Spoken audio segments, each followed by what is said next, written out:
Hello first year. पिछली class में हमने बैक्टीरिया के स्ट्रक्चर के बारे में जानने की कोशिश की, जाना उसके बारे में, उसमें कौन कौन से ऑर्गेनल्स पाए जाते हैं।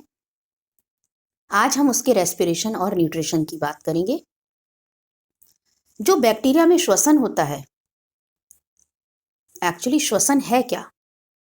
जो श्वसन है वो एक ऑक्सीडेशन प्रोसेस है, जो कि अवेलेबल फूड जो होता है उसको ऑक्सीडाइज करके एनर्जी प्रोड्यूस की जाती है।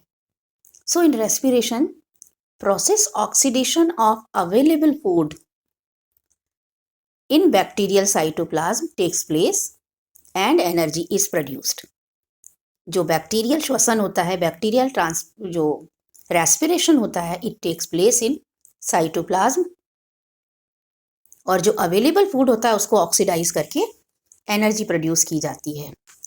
इस प्रोसेस में जो बैक्टीरिया होते हैं वो एटमॉस्फेरिक ऑक्सीजन को यूज कर सकते हैं, जो लिक्विड्स में ऑक्सीजन डिजॉल्व होती है उसे इस्तेमाल कर सकते हैं, और जो ऑक्सीजन से श्वसन करते हैं ऐसे बैक्टीरिया कहलाते हैं एरोबिक बैक्टीरिया। और ये जो प्रोसेस होता है रेस्पिरेशन का, ये 2 स्टेप्स में होता है प्रोकैरियोट्स में। जो फूड मटेरियल ऑक्सीडाइज होता है, जिसमें कि डिहाइड्रोजिनेशन होता है, takes place, oxidation of hydrogen to form water and energy released during this process. So first process क्या हो गया? Oxidation of food material in which dehydrogenation takes place, and another step is oxidation of that hydrogen to form water, and in this process energy released, and this energy is trapped in the form of ADP and it forms ATP. You know ADP, adenine dinucleotide phosphate, and ATP trial, जो कि energy currency कहलाती है। अगर हमें कुछ खरीदना है तो हमें करेंसी की ज़रूरत पड़ती है। तो इसी तरह से जो पौधे होते हैं, बैक्टीरिया भी पौधों की श्रेणी में आते हैं, तो उनकी जो एनर्जी करेंसी होती है वो ATP होती है। अगर हम इसकी केमिकल रिएक्शन को देखें तो हम देख सकते हैं कि C6H12O6 अगर कार्बोहाइड्रेट है, ऑक्सीजन के साथ मिलकर के वो कार्बन डाइऑक्साइड और वाटर बनाता है और एनर्जी रिलीज करता है in the form of ATP।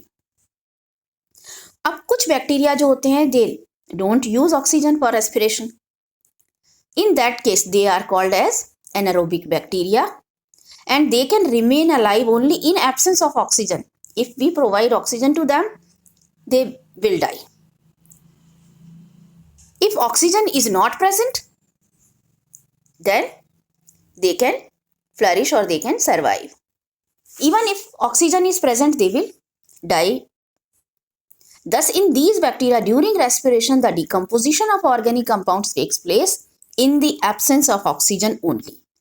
अब जो एनारोबिक जो बैक्टीरिया होते हैं, वो ऑर्गेनिक जो कंपाउंड्स होते हैं उनका डिकम्पोजिशन किसकी एब्सेंस में करते हैं? ऑक्सीजन के एब्सेंस में।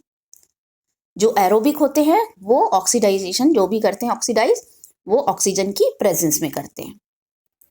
तो जो एनारोबिक बैक्टीरिया होते हैं उनको इस काम के लिए एंजाइम की ज़रूरत पड़ती है।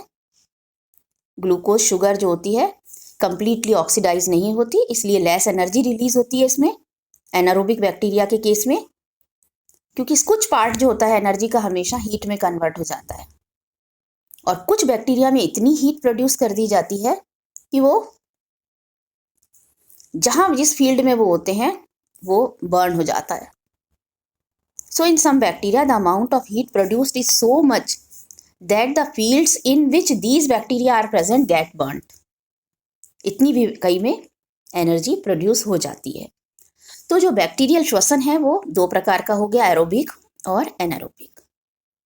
अब हम बात करें तो उसके पोषण की, कि जो जीवाणु होते हैं वो पोषण किस प्रकार प्राप्त करते हैं। हम भी पोषण प्राप्त करते हैं, पौधे भी पोषण प्राप्त करते हैं। तो बैक्टीरिया को हम पौधों के अंतर्गत रखते हैं, प्लांट्स में। तो निश्चित रूप से ये ऑटोट्रॉफिक तो होंगे ही होंगे। तो पोषण के आधार पर बैक्टीरिया को या जीवाणुओं को हम 2 भागों में बांट सकते हैं, ऑटोट्रॉफिक और हेटेरोट्रॉफिक, स्वपोषी और विषमपोषी। स्वपोषी जो बैक्टीरिया होंगे उनमें जो केमिकल रिएक्शन होगी या एनर्जी जो ऑब्टेन होगी वो खाना बनाने के लिए केमिकली प्रोड्यूस की जाएगी या केमिकली रिएक्शन के द्वारा बनेगी। यानी वो ऊर्जा, सूरज की ऊर्जा का इस्तेमाल करते हुए और खाना बनाएंगे। इन बैक्टीरिया को हम फोटोसिंथेटिक बैक्टीरिया या दूसरी तरीके से कीमोसिंथेटिक बैक्टीरिया, क्योंकि कुछ बैक्टीरिया जो होते हैं हायर प्लांट्स जैसे होते हैं, they perform photosynthesis, so they called as the photosynthetic bacteria. लेकिन कुछ जो बैक्टीरिया होते हैं, they energy obtain from chemical reaction is use to prepare food. जो केमिकल रिएक्शन के थ्रू बनाते हैं उन्हें हम कीमोसिंथेटिक बैक्टीरिया कहते हैं। तो हमने आपको बताया कि ऑटोट्रॉफ्स भी होते हैं और हेटेरोट्रॉफ्स भी होते हैं। अगर ऑटोट्रॉफ्स हैं, स्वपोषी, अपना पोषण खुद बनाना चाहते हैं, बैक्टीरिया बनाने वाले हैं, तो वो दो तरह से बना सकते हैं, प्रकाश संश्लेषण के द्वारा भी और रसायन संश्लेषण के द्वारा भी। तो जो ऑटोट्रॉफ्स हैं वो बैक्टीरिया दो प्रकार के हो गए। फिर से फोटोसिंथेटिक बैक्टीरिया, उनमें ये स्पेशल टाइप का पिगमेंट पाया जाता है, बैक्टीरियो क्लोरोफिल। आपसे एग्जाम में पूछा जा सकता है कि बैक्टीरिया में पाया जाने वाला हरित लवक या पर्णहरित या क्या कहलाता है, उनका पिगमेंट क्या कहलाता है, रंजक, तो वो बैक्टीरियो क्लोरोफिल कहलाता है। कुछ जो बैक्टीरिया होते हैं उनमें बैक्टीरियो विरिडिन प्रेजेंट होता है, किसी में क्लोरोबियम क्लोरोफिल प्रेजेंट होता है, जैसे कि हायर प्लांट्स में होता है। जो बैक्टीरियो क्लोरोफिल होता है वो एक कॉम्प्लेक्स कंपाउंड होता है जिसमें कि मैग्नीशियम प्रेजेंट होता है। आप सभी जानते हैं कि क्लोरोफिल की संरचना में अगर आप मॉलिक्यूलर स्ट्रक्चर देखें तो बीच में उसमें सेंट्रली प्लेस्ड मैग्नीशियम का मॉलिक्यूल होता है। लेकिन these pigments are not found on plastids but are present on chromatophores। ये आपको ध्यान रखना है। जो बैक्टीरिया हैं वो प्रोकैरियोटिक ऑर्गेनिजम्स हैं, यूकैरियोटिक नहीं है। तो इनमें जितने भी ऑर्गेनल्स पाए जाते हैं वो मेम्ब्रेन बाउंड नहीं होते, उनके चारों ओर झिल्ली नहीं होती। तो जो प्लास्टिड्स होते हैं या आप कह लीजिए उनको क्लोरोप्लास्ट, जो एक संरचना है जो कि यूकैरियोटिक सेल में पाई जाती है प्लांट्स की, वो डबल मेम्ब्रेनस स्ट्रक्चर होता है। पर यहाँ पर प्रोकैरियोट होने के कारण इसमें प्लास्टिड्स नहीं होते बल्कि क्रोमेटोफोर्स होते हैं जिनमें कि ये बैक्टीरियो क्लोरोफिल पिगमेंट पाए जाते हैं। ये खाना बनाते समय वही कार्बन डाइऑक्साइड यूज करते हैं सिंथेसिस ऑफ कार्बोहाइड्रेट के लिए, जैसे कि प्लांट्स करते हैं। जो generally bacterial photosynthesis takes place in presence of sulphur compounds, और ये hydrogen sulphide is the main source of hydrogen and sulphur and this is obtained as a by product instead of oxygen. Carbon dioxide और H2S मिलकर के carbohydrate का निर्माण करते हैं, sulphur निकल जाती है, वाटर बन जाता है और एनर्जी रिलीज हो जाती है। जो फोटोसिंथेटिक बैक्टीरिया का एग्जाम्पल है वो क्रोमेशियम, क्लोरोबियम, क्लोरोबैक्टीरियम, आप ये एग्जाम्पल दे सकते हैं। एग्जाम में आपसे पूछा जा सकता है कि इनका एग्जाम्पल बताइए आप फोटोसिंथेटिक बैक्टीरिया का। जो कीमोसिंथेटिक बैक्टीरिया होते हैं, बहुत से ऐसे बैक्टीरिया होते हैं जिनमें कि many bacterial species use chemical energy to convert carbon dioxide to carbohydrate. यानी कुछ बैक्टीरिया इस प्रकार के होते हैं जो कि कार्बोहाइड्रेट बनाने के लिए केमिकल एनर्जी को कन्वर्ट कर देते हैं, केमिकल एनर्जी का इस्तेमाल करते हैं कार्बन डाइऑक्साइड को कार्बोहाइड्रेट में बदलने के लिए। But they cannot use sunlight for photosynthesis because of lack of chlorophyll pigment. तो कीमोसिंथेटिक बैक्टीरिया कौन से हुए? जिनमें कि बैक्टीरियो क्लोरोफिल प्रेजेंट नहीं है और वो कार्बन डाइऑक्साइड से कार्बोहाइड्रेट बनाने के लिए केमिकल एनर्जी या रासायनिक ऊर्जा का इस्तेमाल करते हैं। Thus, in these energy obtained from oxidation of certain substance that is used for food production, like sulfur and its compounds, ammonia, nitrites, iron, hydrogen, carbon monoxide and methane। ये कुछ ऐसे केमिकल सब्सटेंस हैं जिनसे कि energy release की जाती है by oxidation. So chemosynthetic bacteria are again of many types. For example, sulfur bacteria, different types of bacteria like thiobacillus. अगर आपसे एग्जाम में पूछा जाता है इसका कि कौन से होते हैं सल्फर बैक्टीरिया, उसका एग्जाम्पल आप दीजिए तो आप उसे बता सकें। जो थायोबैसिलस होते हैं, बैगियाटोआ होता है, थायोथिक्स होता है, ये सल्फर बैक्टीरिया का एग्जाम्पल्स हैं। ये सल्फर को इस्तेमाल करते हैं and it's compounds for the their energy needs. जो भी एनर्जी उन्हें आवश्यकता होती है वो सल्फर के कंपाउंड्स या सल्फर से इस्तेमाल करते हैं। जैसे कि थायोथ्रिक्स जो बैक्टीरिया होता है ये H2S को, हाइड्रोजन सल्फाइड को ऑक्सीडाइज करता है या फिर मिनरल सल्फाइड्स को करता है, किसमें, सल्फर में।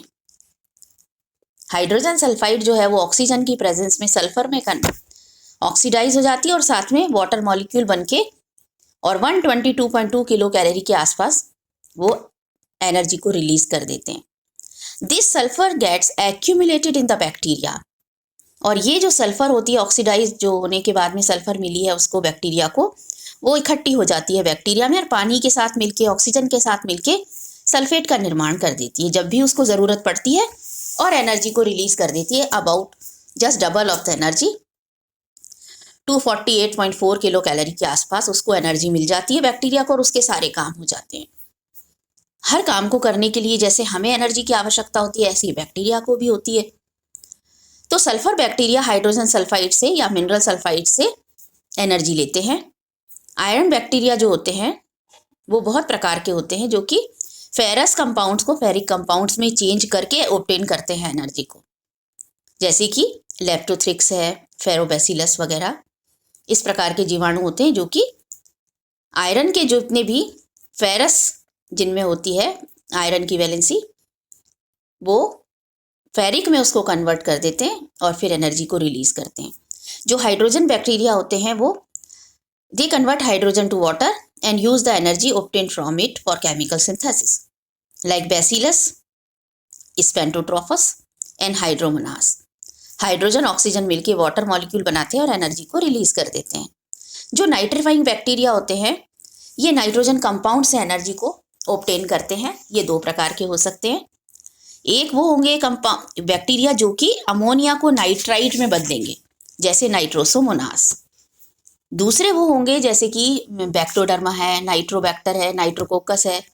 ये जो नाइट्राइट होती है उसको चेंज करते हैं नाइट्रेट में। तो दोनों प्रकार के बैक्टीरिया का आपको ध्यान रखना है। एक है जो कि अमोनिया को नाइट्राइट में बदलते हैं और दूसरे नाइट्राइट को नाइट्रेट में बदल देते हैं और एनर्जी को रिलीज कर देते हैं। इन सब के अलावा भी कुछ इस प्रकार के कीमो ऑर्गेनोट्रॉप्स होते हैं जो कि एनर्जी प्रोडक्शन के लिए या एनर्जी ऑब्टेन करने के लिए कार्बन या उसके कंपाउंड्स को ऑक्सीडाइज करके भी एनर्जी रिलीज कर सकते हैं, जैसे मीथेन बैक्टीरिया।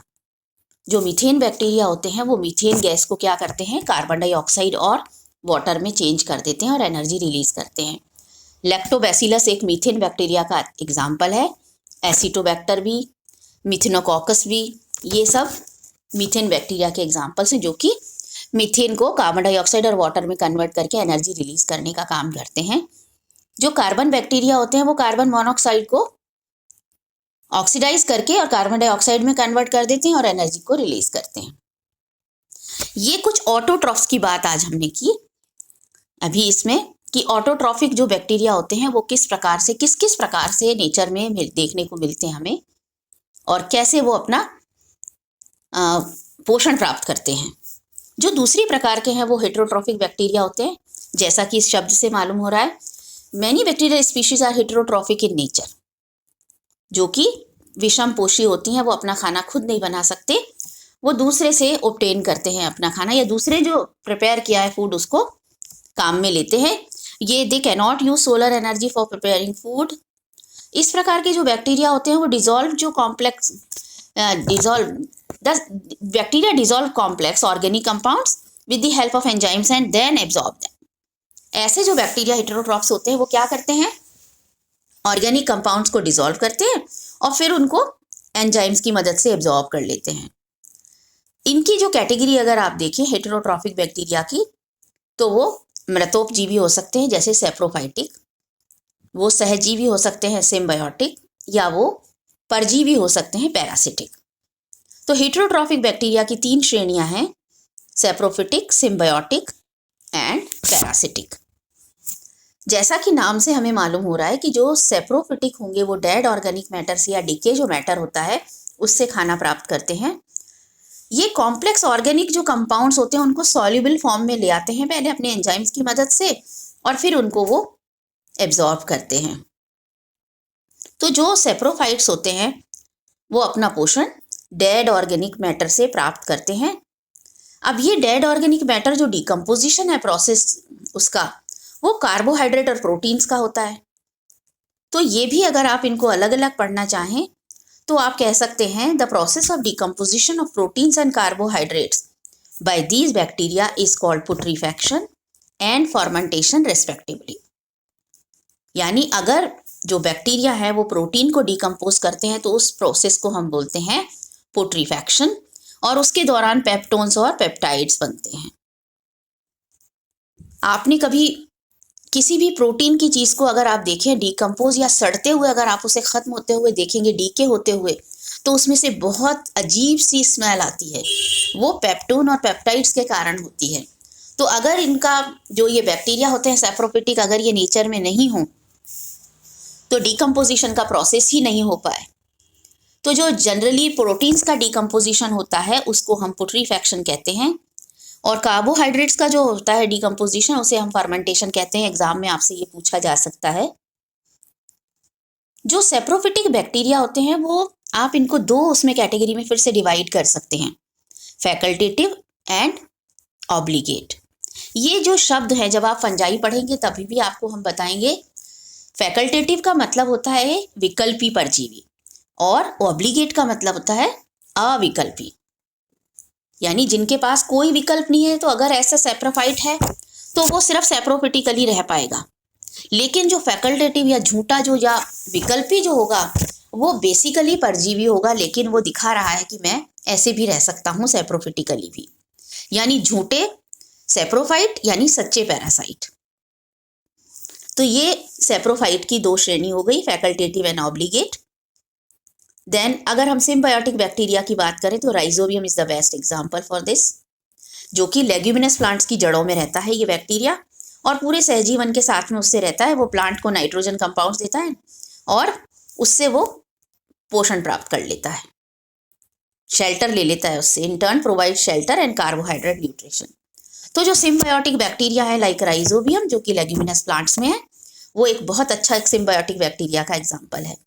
पैरासिटिक बैक्टीरिया तो आपको मालूम ही है, बहुत प्रकार के बैक्टीरिया होते हैं जो कि प्लांट और एनिमल्स में डिजीज कॉज करते हैं, including human beings. They enter the body through air, water and food, any kind of medium, and they cause disease and they are called as the pathogenic bacteria. If they are not causing any disease they are non pathogenic. देखिए, parasite और pathogen ये 2 शब्द हैं। ये बहुत important है आपको समझना इस लेवल पर कि जो एक पैरासाइट होता है वो हमेशा एक पैथोजन हो यानी डिजीज प्रोड्यूसिंग हो ज़रूरी नहीं है, लेकिन एक पैथोजन हमेशा एक पैरासाइट होगा, क्योंकि जो बीमारी फैला रहा है वो निश्चित रूप से पैरासाइट है, क्योंकि वो किसी दूसरी बॉडी में प्रेजेंट है। तो आपको ये बात याद रखनी है कि एक पैरासाइट हमेशा पैथोजन हो ज़रूरी नहीं है, लेकिन एक पैथोजन हमेशा एक पैरासाइट होगा, ये बहुत ज़रूरी है। तो पैरासाइट अर्थात ऐसा बैक्टीरिया जो कि किसी लिविंग प्रोटोप्लाज्म के ऊपर निर्भर करता है अपने पोषण के लिए, उसे हम परजीवी कहते हैं। तो ये न्यूट्रिशन का इस तरह से हम विभाजन करके अलग अलग कैटेगरीज में पूरी तरह से समझ सकते हैं न्यूट्रिशन को, कि बैक्टीरिया किस प्रकार से पोषण प्राप्त करते हैं। नेक्स्ट चैप्टर में हम जो नेक्स्ट हमारा टॉपिक होगा, नेक्स्ट लेक्चर होगा, उसमें हम रिप्रोडक्शन इन बैक्टीरिया पढ़ेंगे। आप थोड़ा सा उसे पढ़ के रखना, अगर आप पढ़ लेंगे तो बहुत अच्छे से वो समझ में आएगा।